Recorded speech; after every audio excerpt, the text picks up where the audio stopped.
Welcome to the Mount Pleasant Magazine podcast, featuring discussions and interviews about the people, places, and events that make Mount Pleasant such a special place. Hi, this is Roger Gaither, your host for the Mount Pleasant Magazine podcast. Today, Bill Macchio, publisher of Mount Pleasant Magazine, chats with Mark Smith, president and CEO of McAlister-Smith Funeral and Cremation, and our District 99 representative to the South Carolina State House. Now, here are Bill and Mark. And here we are again with Mount Pleasant Magazine podcast. And I'm just really honored to have us here. One of the most giving people I know in Mount Pleasant. And he's Mark Smith, and he represents District 99. District 99. And thanks for joining us, really, Mark. I appreciate that very much, man. Bill, it's an honor to be here. Yours and my friendship goes back a very, very long time. And I'd be remiss if I didn't start out with a quick thank you to you and all of your team for the high quality product y'all consistently put out for Mount Pleasant. And y'all are just first class organization. The quality of your work and the place that you serve from is a wonderful place. And I hope we can dive deep later into expanding on that later in this podcast. But thank you, Bill and team, for the quality work y'all have produced. Well, Mark, it's easy to tell the story of an awesome town like Mount Pleasant, you know? I mean, it really is. And we really focus on that. It's not about the magazine. It's about the people we serve, kind of like what you do, you know? So I wanted the listeners to get to know you from a personal standpoint, kind of up close and personal. I know, did you just have your 28th anniversary? Wow, you did your homework for this podcast, Bill. I'm impressed. Thank you for that. This October will be 28 years for Elaine and I.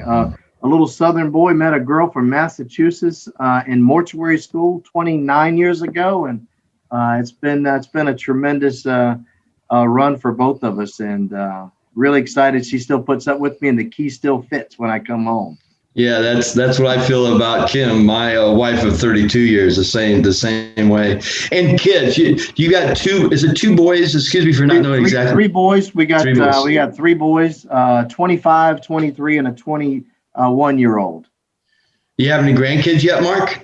Let's don't push that. Although the oldest one, the firstborn, birthday is today, so let's give a happy birthday shout out to my firstborn, Parker Smith.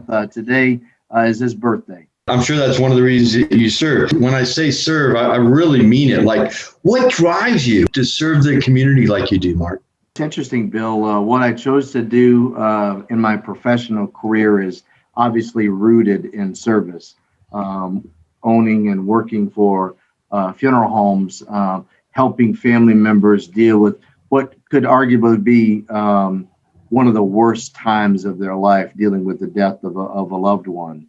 So when we meet people at our front doors, obviously it's not a happy occasion, and they are questioning many things in their life. And they're also in tune with their own mortality as well. And anyone who's involved in that funeral experience is also thinking about their own mortality when the death of a family member or friend happens.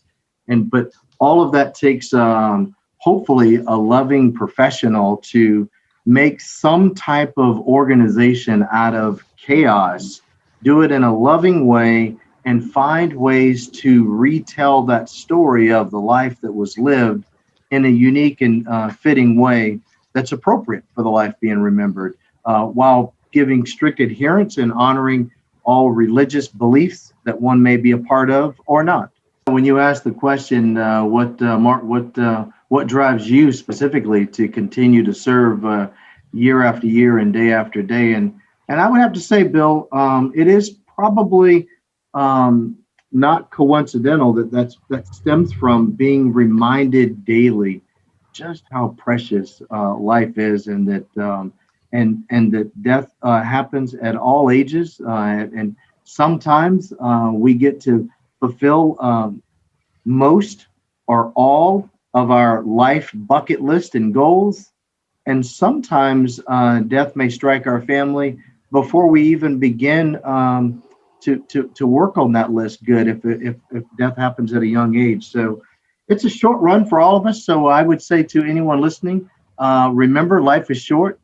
Dream big, pursue those goals. Don't wait and put off things that you're thinking about doing for timing to be perfect or whatever circumstances may be that are oftentimes beyond our control, Bill. Everyone's talking about real estate. The conversation continues with Voice for Real Estate podcast. Listen and learn from the experts who call the Carolinas home. Podcast advertising gives your business a voice of authority. Be heard. Advertise on this podcast. Visit voiceforrealestate.com.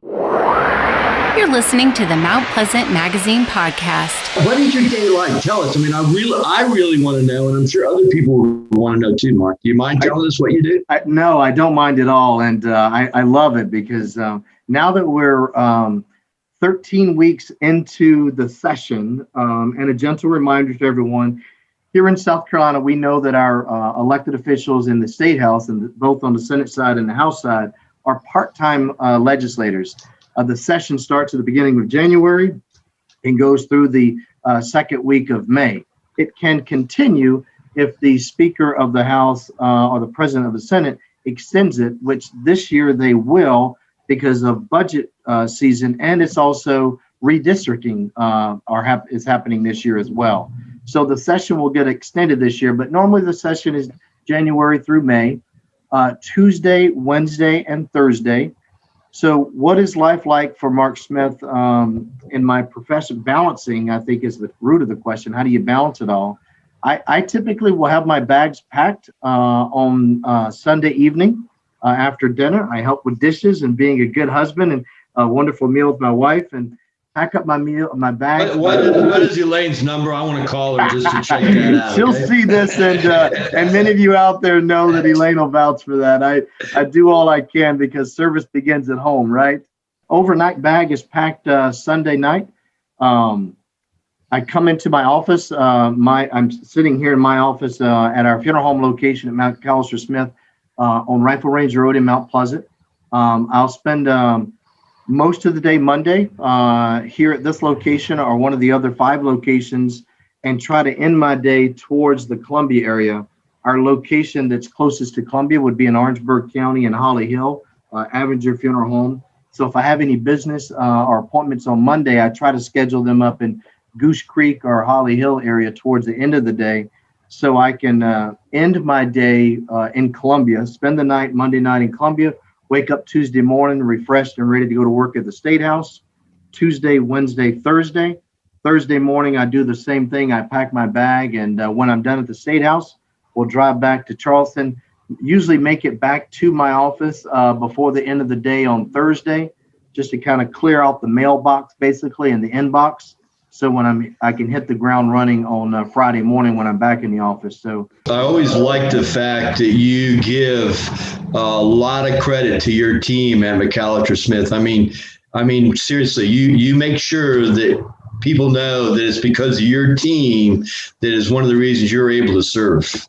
I am very blessed. I have wonderful funeral directors and embalmers and leaders at all 6 locations. And if it weren't for my staff, I would not be able to do what I'm able to do with giving back to the community and serve on the nonprofit boards and both formerly on Mount Pleasant Town Council and now at the State House.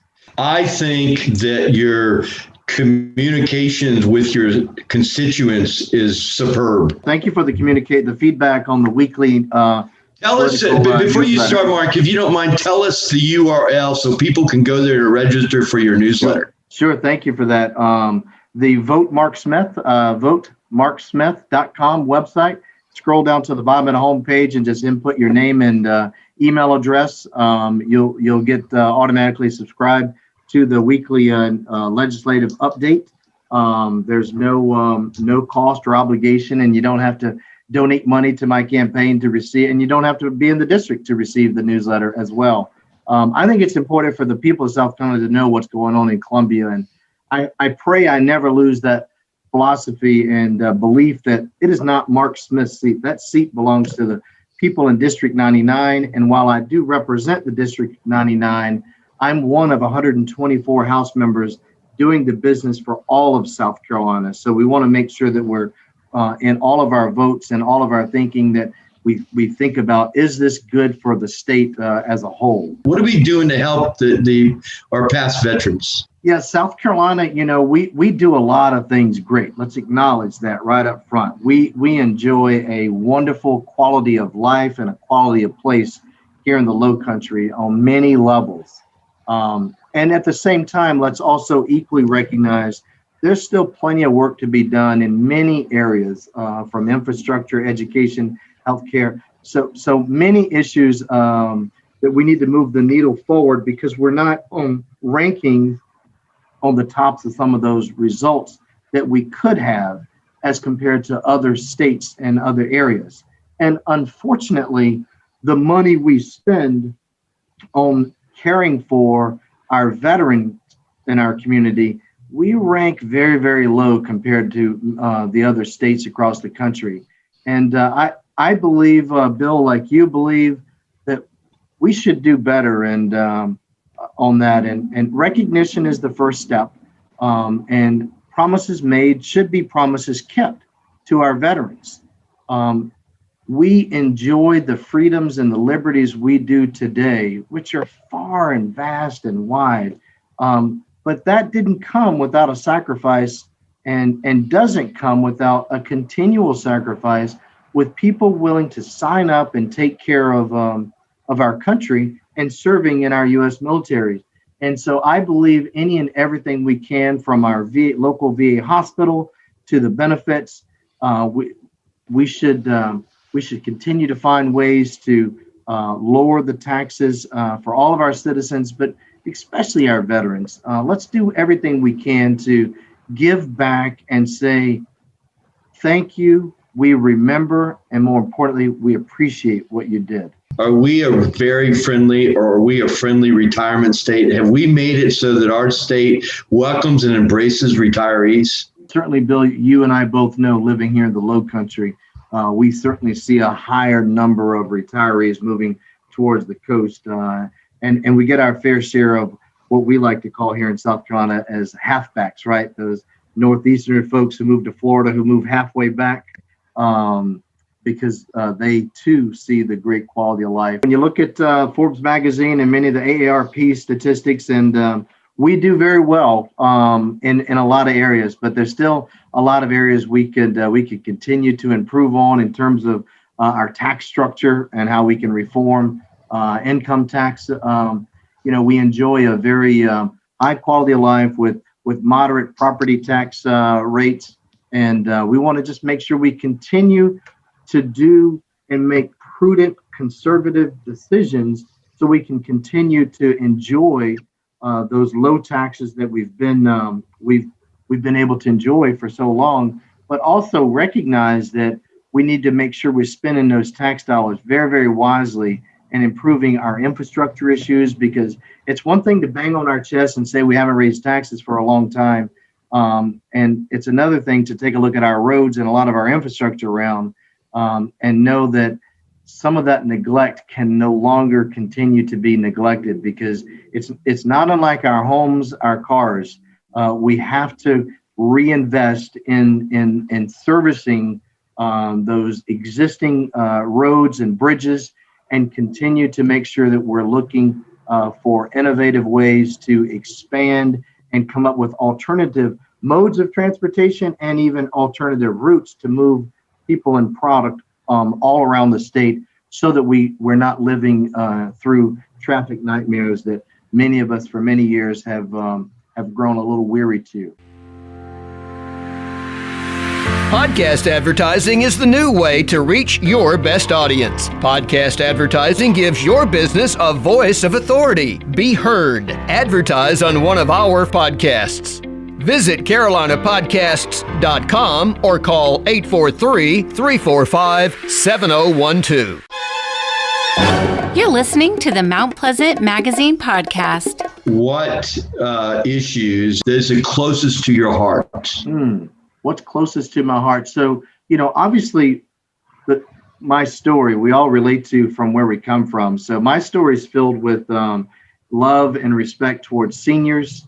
Also appreciation for hunger issues, housing issues, educational opportunities, and job creations, and an unfettered path for any entrepreneur to have the opportunity to walk out a dream they have, to provide a service or a product to the marketplace, and let the marketplace decide if that product or service is going to make it or not.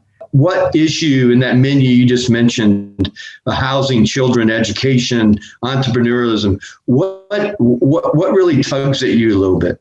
Investing in our children from an educational perspective and a healthy lifestyle perspective. What does that mean? I mean specifically food into children's belly, so when they're in the schools, they actually can focus on learning instead of the hunger in their belly.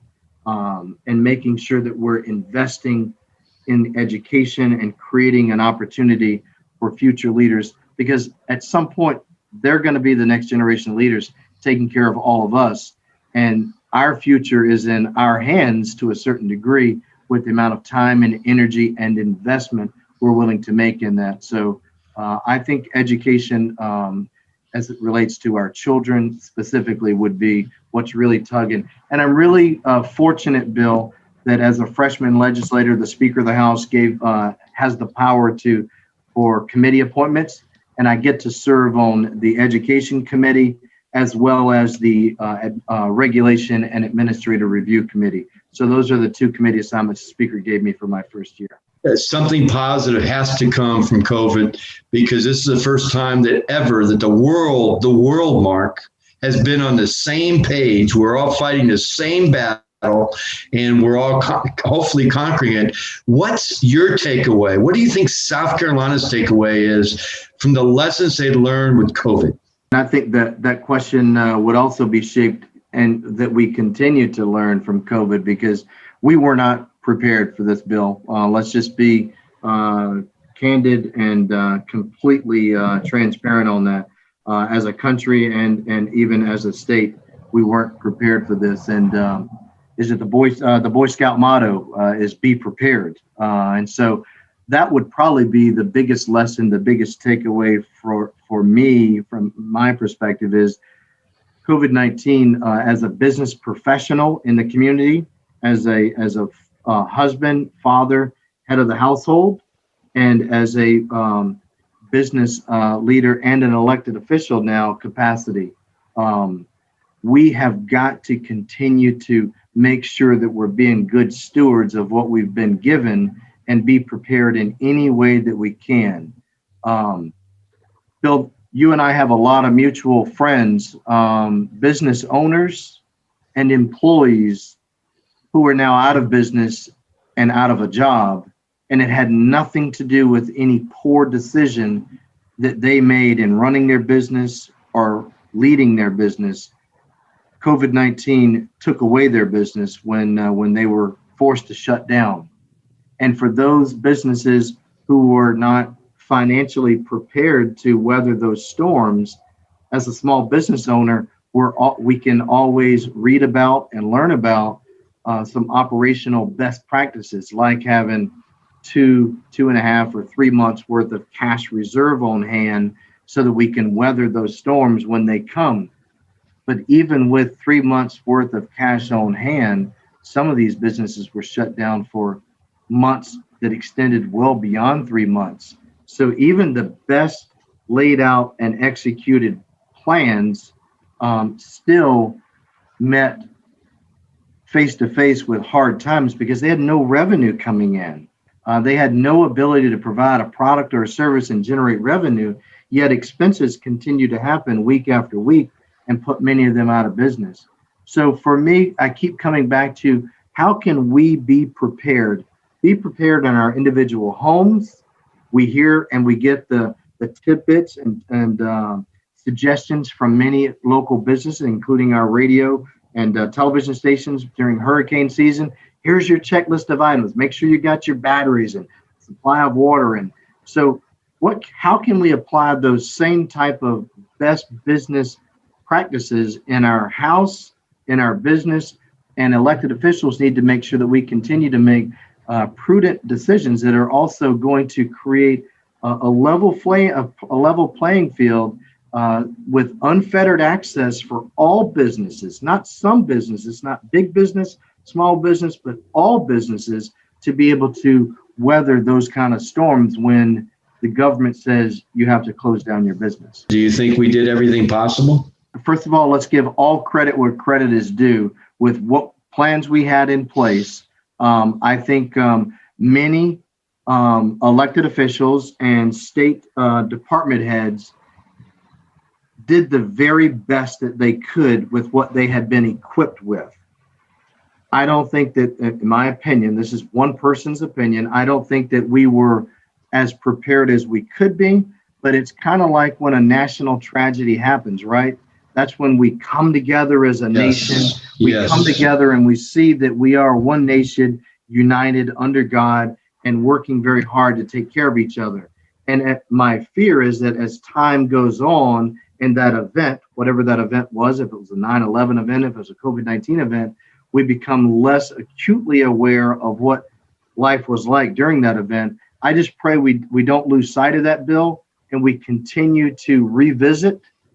And instead of pointing fingers and saying who was ready, who did a great job, and who failed, let's don't spend time and energy in that negative area. Let's take all of that energy and turn it into something positive and recognize where we were and how we can make it better moving forward. I don't care what side of the political aisle you're on. That's not a Republican or a Democrat thing. That's a real life thing. How can we come together and do the right thing? And I think one of the things that keeps you focused on some of the essential things and your willingness to give as much as you possibly can is because every day when you go to a funeral and you see those, I really feel this way, Mark. You taught me that today. This is one of the things I learned today. Anybody that's in your type of business, if they have the heart you have and the mind you have, has to be a giver. That'd be an interesting survey, wouldn't it, to go ahead and survey all the funeral directors around the country and see who gives back to their community, because I bet it's a large percentage. Yeah, I'm sure that it is. And one thing we know is that we can't outgive God for sure. So I think, if we can just all continue to do and focus on doing as much good as we can everywhere that we can for as long as we can, look at the difference in the end result we'll have and the powerful compounding of that good that can happen. So no matter what it is, if it's impacting one person, 20 people, or 200 people, I would hope that all of the listeners out there and all of my employees and everyone that is part of my life and in my circles, that we just continue to love on each other and lift each other up as often as best as we can.